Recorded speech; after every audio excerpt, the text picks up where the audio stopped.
Na akili ya binadamu yeyote anaona anayesababisha yote yamfikie, anaweza akaiona serikali dhalim ndio inapelekea Watanzania, inapelekea mtu huyo kuwa na maisha magumu.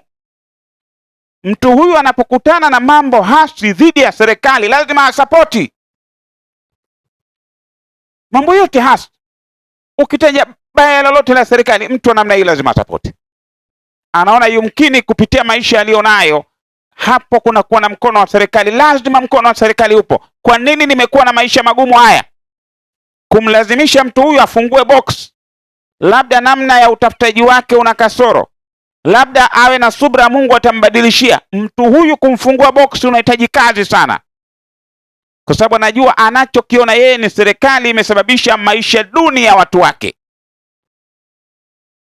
Akipatikana mtu akiwatengeneza watu hawa kwamba serikali ndiyo inasababisha hali hiyo, huyu mtu atapata kundi la watu wengi sana, kundi la watu wengi sana ambao yumkini wanapitia maumivu makali katika maisha wanayoishi.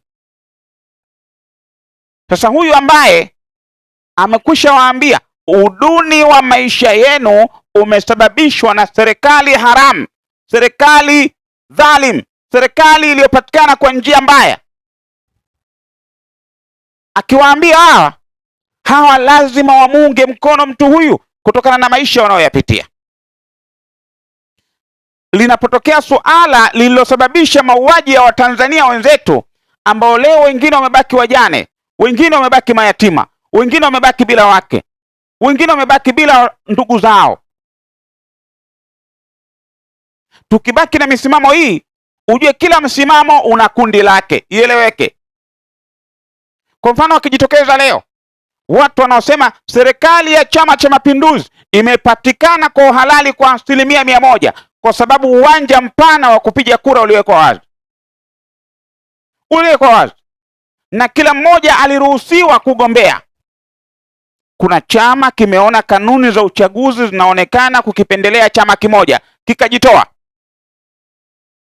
Hawa wanaosema serikali imepatikana kwa uhalali ni kundi kubwa la watu ambalo linaongozwa na chama tawala, Chama cha Mapinduzi. Huwezi kuwaambia chochote, ikiwemo na mimi mwenyewe, huwezi kuniambia chochote kwamba eti Chama cha Mapinduzi kilipata serikali yake isivyo halali.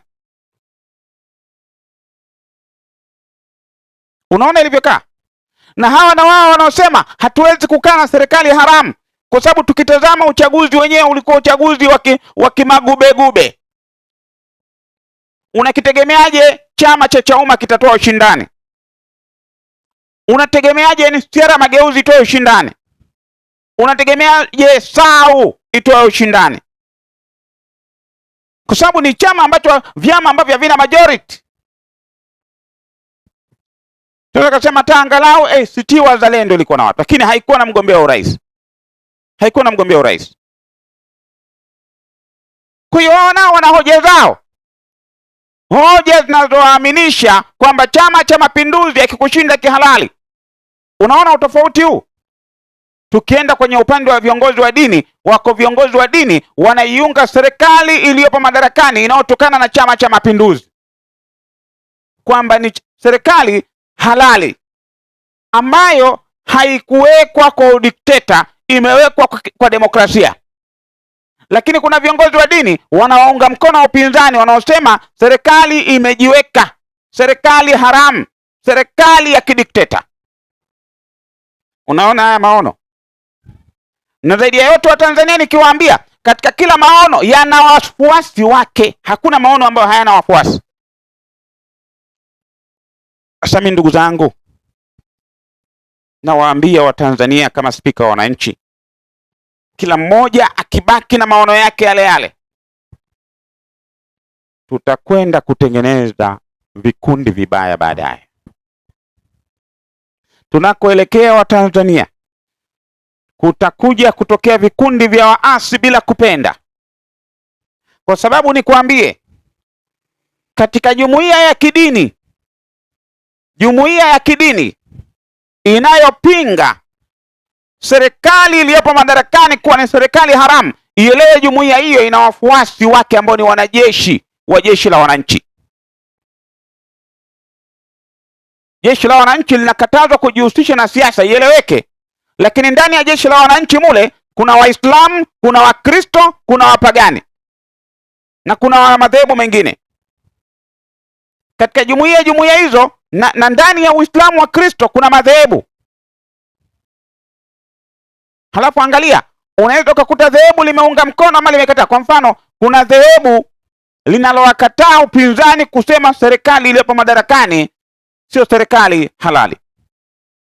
Ndani ya dhehebu hilo kuna hao waliomo ndani ya dhehebu nao wamegawanyika. Kuna wengine wanasema huo ni msimamo wa viongozi, sisi wana madhehebu wenyewe hatukubaliani nao. Sikiliza maneno haya. Na kuna viongozi wa madhehebu wanaunga mkono upinzani na kusema kuwa upinzani uko sawa. Mule kwenye madhehebu kuna watu ambao wanaamini serikali iliyopo madarakani, serikali ya Chama cha Mapinduzi, imepatikana kihalali. Watasema huo ni msimamo wa viongozi, sio msimamo wa wana madhehebu wote. Kinachoendelea nini? Kitakachotokea ni nini? Kutakuja kutokea vita vya wenyewe kwa wenyewe kama nchi ya Liberia.